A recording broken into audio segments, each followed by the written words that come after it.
This show is sponsored by BetterHelp. You know what they say about oxygen masks? Secure your mask before helping someone else. Therapy is kind of like that, in slow motion. You have to work on yourself first so you can show up the way you want to in your relationships and your life. So take care of yourself at betterhelp.com/super. Hey brother! My goodness, you guys, if we've said it once, we've said it 1,000 times. One of the most iconic moments in all of Harry Potter has to be when Molly steps in to kill Bellatrix. Duels have broken out all over the Great Hall. Voldemort's dueling McGonagall, Kingsley, and Slughorn. Meanwhile, Bellatrix is taking on Hermione, Ginny, and Luna. It's brief, but it does give you some scope as to the true power of Voldemort and Bellatrix. They're outnumbered by some of the best witches and wizards in the entire story, and they're still holding their own. But then Bellatrix scales it up a notch, narrowly missing Ginny with a killing curse when Molly steps in and says, "Not my daughter, you..." Beast mode engaged, am I right? Molly in full-blown protection mode is straight up formidable. What Hermione, Ginny, and Luna and the entire Order of the Phoenix back in 5 couldn't do together, she does alone. She immediately forces Bellatrix on her heels and within seconds has defeated Voldemort's most potent follower. As ever, it's vital proof of the power of a mother's love. And maybe also worth a TED Talk on how being kind, warm, and gentle doesn't exclude you from being insanely powerful. But one curiosity I've always had about this scene is,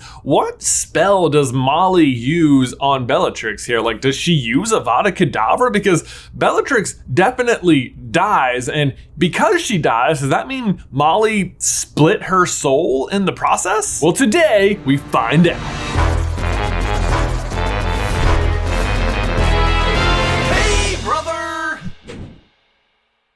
Okay, so the two big questions we're trying to answer today are, did Molly split her soul when she killed Bellatrix, and what spell did she use to do it? The obvious choice for which spell she kills with is Avada Kedavra, the killing curse. Avada Kedavra! But I have to tell you, I really doubt it. At no point in any of the books does anyone in the Order of the Phoenix ever use Avada Kedavra. Avada Kedavra. Except for that one time. Harry himself does use the other two unforgivable curses at different points in the story, but even in the final duel against Voldemort, he relies on old trustworthy Expelliarmus. But could Molly defending Ginny be the exception to this rule? I mean, the book does say each woman is aiming to kill. Molly Weasley's wand slashed and twirled, and Bellatrix Lestrange's smile faltered and became a snarl. Jets of light flew from both wands. The floor around the witch's feet became hot and cracked. Both women were fighting to kill. So there's that. Then in the movie, Molly's spells, if you look closely, are actually tinted green, the color of Avada Kedavra. And back in the book, when Bellatrix does finally go down, she crumples in a way that is very consistent with the killing curse. For the tiniest space of time, she knew what had happened. And then she toppled, and the watching crowd roared, and Voldemort screamed. Of course, in the movie, they opt for the way more satisfying explosion-style death.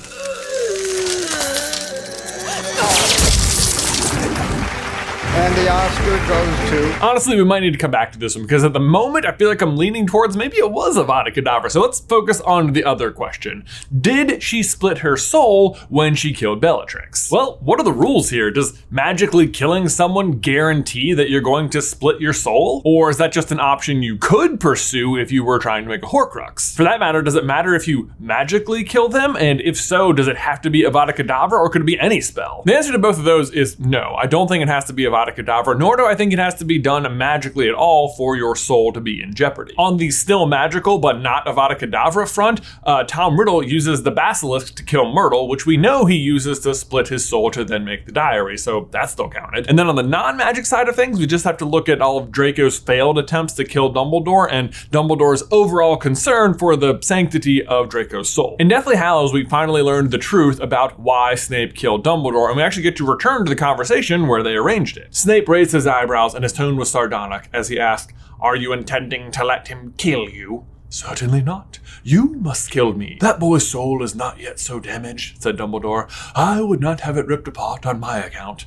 "And my soul, Dumbledore?" Mine. It's a tiny conversation, but a lot is revealed about death and soul splitting here. First, Dumbledore seems certain that if Draco kills him, it will rip Draco's soul, and he wants to avoid that at all costs. But on that note, Dumbledore doesn't know how Draco is planning to kill him, so it's safe to assume that Dumbledore is concerned that any form of murder will affect Draco's soul. And all of that is true even though Draco is doing it on somebody else's orders. He doesn't really want to do it, and he's not planning on making a Horcrux. Personally, I've always read this moment as the moment for Draco where we finally learn if he's actually as evil as we've always thought he was. Which obviously he's not. I mean, he might be a very entitled kid who doesn't mind bullying others, but I think it's essential to draw the line between that and cold-blooded killer / career Death Eater. On the other hand, though, we have Snape in this situation, and while Dumbledore doesn't say it won't rip his soul, he does say, "You alone know whether it will harm your soul to help an old man avoid pain and humiliation," said Dumbledore. We're also learning much about how Dumbledore feels about Snape in this moment. Despite having defended him for years and years and constantly insisting that Harry refer to him as Professor Snape and not just Snape, we also know Dumbledore did manipulate Snape into switching sides and doesn't think particularly highly of him, or at least didn't then. But he does trust him, which he usually insists upon in his defense of him. So all that being said, Dumbledore may believe that if Snape kills him, it could tear his soul, and maybe he doesn't care about that for Snape because he has done some truly awful things, and in the end, he's still protecting Draco's soul, which is like untarnished at all, so that's a win. And that's of course the preferred scenario because Draco can still grow up and turn into a good person and do good things later in life. But I think it's more likely Dumbledore's real interpretation here is that because they're arranging it between them, it will not harm Snape's soul to kill Dumbledore. And yes, I know we're dissecting a lot of nuance here, but that's because I think in situations like this, how it's going to play out isn't really that straightforward. Like, it seems like Draco's definitely going to tear his soul doing something he doesn't want to do but has to do, but at the same time, Snape is not at risk of tearing his soul doing something he doesn't want to do but has to do.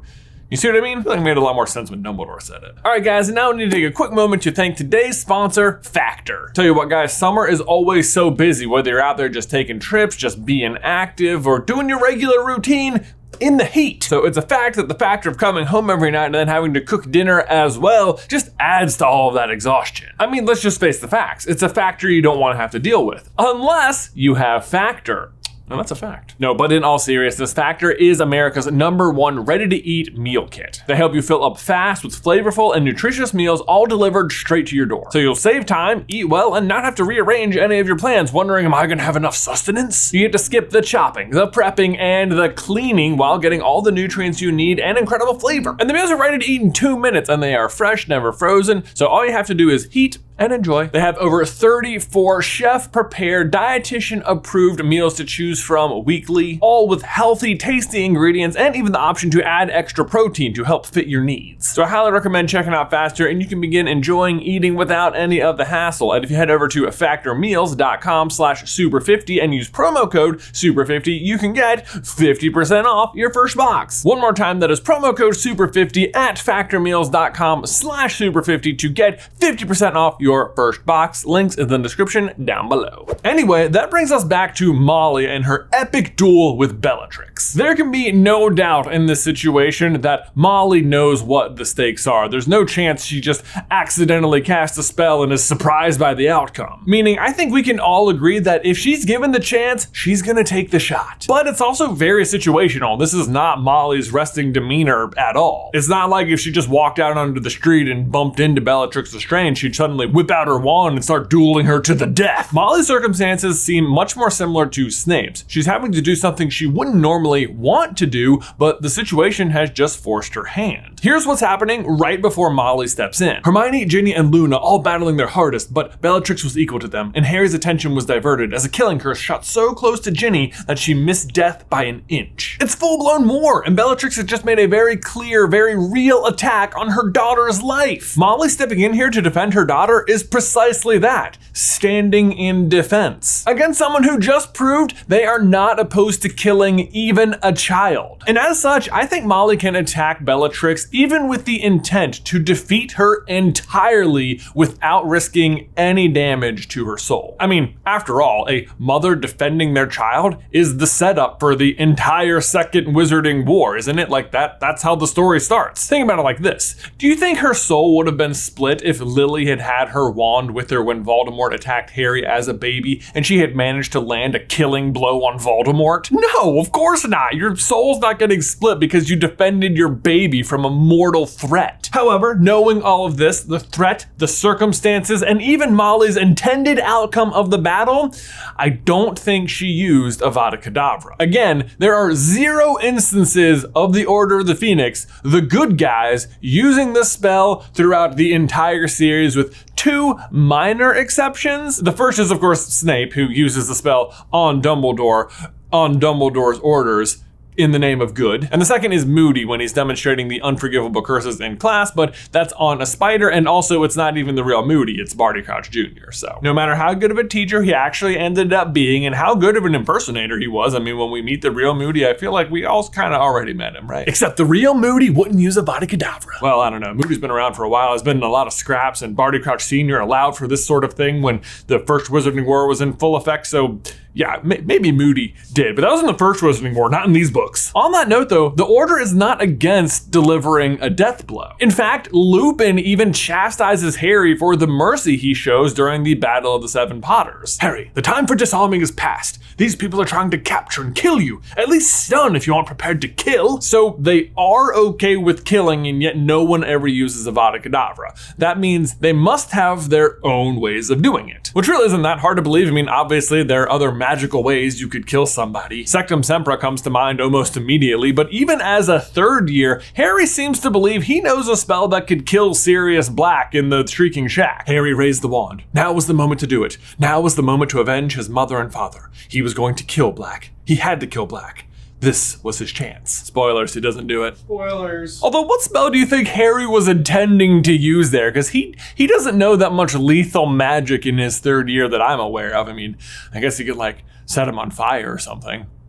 Yeah, that would do it. As for Molly though, I think I know exactly which spell she used on Bellatrix. Unfortunately, it doesn't have a name that I'm aware of outside of just Dollahov's Purple Flame spell. This is the spell Hermione's hit with during the Battle of the Department of Mysteries, and, well, let me just read you the passage. But the Death Eater Hermione had just struck dumb, made a sudden slashing movement with his wand, from which flew a streak of what looked like purple flame. It passed right across Hermione's chest. She gave a tiny, "Oh," as though a surprise, and then crumpled onto the floor. Okay, so we have a slashing motion. The spell is done non-verbally. It hits Hermione in the chest. She gives a moment of surprise and then crumples. And now let's review Bellatrix's death. Molly Weasley's wand slashed and twirled, and Bellatrix Lestrange's smile faltered and became a snarl. Molly's curse soared beneath Bellatrix's outstretched arm and hit her squarely in the chest, directly over her heart. Bellatrix's gloating smile froze. Her eyes seemed to bulge. For the tiniest space of time, she knew what had happened. And then she toppled. Okay, so Molly uses a slashing movement to cast the spell. It hits Bellatrix in the chest. She has a moment of surprise. It's cast non-verbally, and then she topples. Now, the apparent snag here is that Hermione survives while Bellatrix does not. But that's not as much of an issue as you might think. Madame Pomfrey actually says that the reason Hermione is able to survive this spell is because it was not spoken out loud.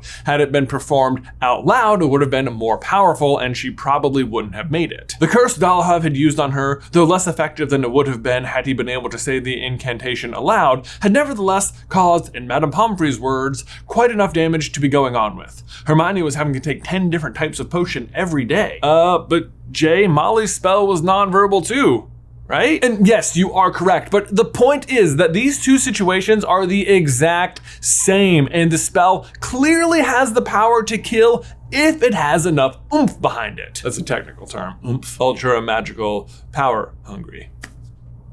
And I don't know about you, but I personally have no issue believing that Molly Weasley has more power than Antonin Dollahov, especially in this exact situation where she is defending Ginny. I will add though that as a final note here, I think in the movie it's an even different spell.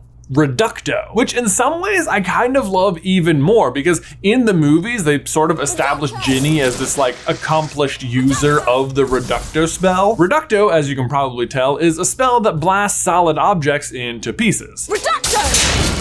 And Ginny's prowess with this spell actually really isn't present in the books at all. She only casts it one time. But I love that in the movies they use it over and over to demonstrate just how powerful Ginny really is. And Bellatrix exploding is very in keeping with how this spell has been portrayed to us, the viewers, which makes it a very nice payoff for why Ginny is so good at this spell. It's because she gets it from her mother, who uses that very spell to defeat Bellatrix, who was attacking Ginny. But there you go, guys. That, I think, is the actual spell Molly used in the books to defeat Bellatrix and the spell she used in the movies to defeat Bellatrix and why she was able to do it without splitting her soul. I hope that clears up any questions you might have had about this particular scene. Guys, thanks so much for watching today's video. If you don't want to miss any future Harry Potter action from us, make sure you hit that subscribe button and the bell down below. If you want to see proof that Snape is a vampire, you can check out this video right here. But otherwise, Ben, until next time, I will see you in another life, brother.